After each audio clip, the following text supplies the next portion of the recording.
दोस्तों, पाकिस्तान जिसकी हालत बद से बदतर होती चली जा रही है। वहाँ के लोगों को ना खाने का राशन मिल रहा है, ना ही गाड़ियों के लिए पेट्रोल और डीजल। आखिर उनकी ये हालत के पीछे किसका हाथ है? आज की वीडियो में मैं आपको उनका पूरा इतिहास बताऊंगा।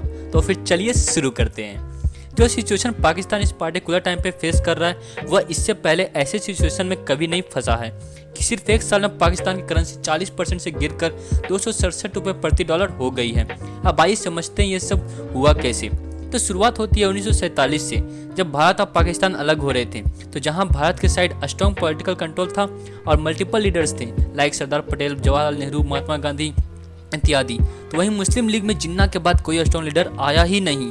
जिन्ना की डेथ के बाद ना तो जिन्ना की लेवल का कोई पावरफुल नेता आया और ना ही मिलिट्री ने आने दिया, क्योंकि जो टेम्पररी कंट्रोल मिलिट्री को मिला था वो उसे काफ़ी इंजॉय कर रहे थे। इस वजह से आज़ादी के बाद पाकिस्तान में 29 प्रधानमंत्री बने, लेकिन किसी ने भी 5 साल का टर्न्योर पूरा नहीं किया। ओवरऑल उनका आर्मी का फुल कंट्रोल हो गया उनके पूरे देश पर। उनके मर्जी से वहाँ के प्रधानमंत्री बनते थे और ऐसा ना हो तो वो तख्ता पलट कर देते थे। अब ऐसे में यहाँ का इकोनॉमिक डेवलपमेंट शुरू से ही मुश्किल था, क्योंकि उसके लिए पॉलिटिकल स्टेबिलिटी और पैशन चाहिए होता है, प्रोडक्शन और एक्सपोर्ट करना होता है। लेकिन वहाँ के लीडरशिप ने इसके लिए नए नए जुगाड़ निकाले और इसी एफर्ट में उन्हें दिखा यूएसए। दोस्तों, यूएस अफगानिस्तान में अपना कंट्रोल पाने के लिए सोवियत यूनियन के खिलाफ मुजाहिदीन तैयार करता है और इन सबके ट्रेनिंग के जिम्मा लेता है पाकिस्तान। और इससे पाकिस्तान को काफ़ी फायदा हुआ, क्योंककि बिना कुछ प्रोड्यूस करे, एफर्ट लगाए, उसे पैसा मिलने लगा था। यूएस ये पैसा कभी एड के रूप में भेजता था तो कभी ह्यूमन राइट का बहाना लगाकर। और 1964 तक यही फॉरेन एड पाकिस्तान की जीडीपी का 5% हिस्सा बन गई। लेकिन इससे यहाँ की जनता और सरकार दोनों खुश नहीं थे। जनता इसलिए खुश नहीं थी क्योंकि उन्हें लगता था कि इससे हमारे ही मुस्लिम भाइयों को अफगानिस्तान में मारा जा रहा है, और सरकार इसलिए खुश नहीं थी क्योंकि सारा पैसा आर्मी वाले के पास जा रहा था, उन्हें कुछ मिल नहीं रहा था। वहीं जहां भारत और बांग्लादेश अपने एक्सपोर्ट्स बढ़ाकर ग्रो कर रहे थे, वहीं पाकिस्तानी आर्मी विदेशी एड पे खुश हो रहे थे। लेकिन इनकी हालत तब से खराब होना शुरू हो गई जब डोनाल्ड ट्रंप ने आते ही इन्हें दी जाने वाली एड को बंद कर दी और पाकिस्तान की इकोनॉमिक जो बबल में थी उसे फिर से एक बड़ा झटका लगता है। और कोई भी बाहरी कंपनी इतनी अनस्टेबल जगह पे कंपनी लगाना चाहती नहीं थी, तो कोई भी बड़ी कंपनी यहाँ आई नहीं और इनका एफडीआई गिरता चला गया।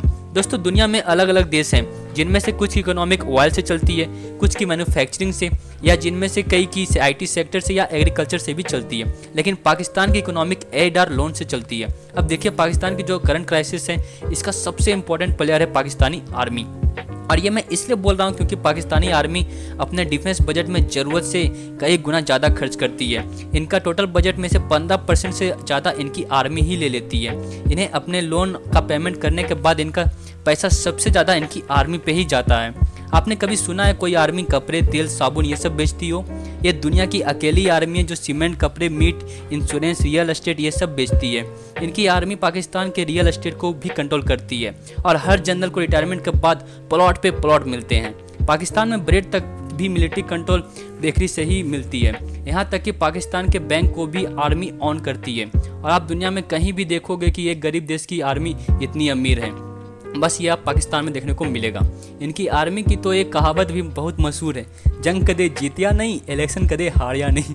इनकी मर्जी से ही वहाँ सरकार बनती है। हर देश की एक आर्मी होती है, लेकिन यहाँ आर्मी की ही पूरा देश है। अब दोस्तों, मैं आपको एक अनबिलीवेबल फैक्ट बताता हूँ। पाकिस्तान की जो गवर्नमेंट है वो चाहती है कि इंडिया से रिलेशन सुधरे, क्योंकि तभी ट्रेड होगा, तभी पॉलिटिकल स्टेबिलिटी आएगी।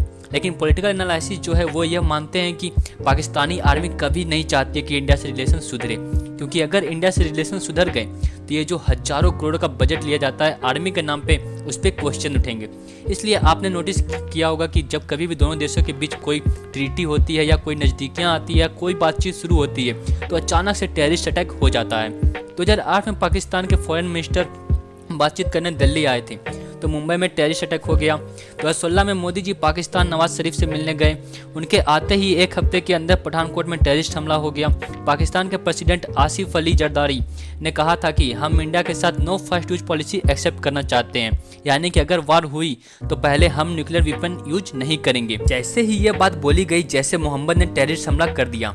पाकिस्तान के पीएम नवाज शरीफ और इंडिया के पीएम अटल बिहारी वाजपेयी जी ने 1999 में जब लाहौर डिक्लेरेशन उन्होंने साइन किया था, तो उस टाइम के आर्मी चीफ थे परवेज मुशर्रफ। उन्होंने बिना अपने पीएम को बताए कारगिल का हमला प्लान किया और उसे एग्जीक्यूट भी कर दिया, और बाद में तख्ता पलट करके पीएम को हटाकर खुद पीएम बन गए। पाकिस्तान की जो जनता है उनको बहुत ही अलग लेवल पे लूटा गया है।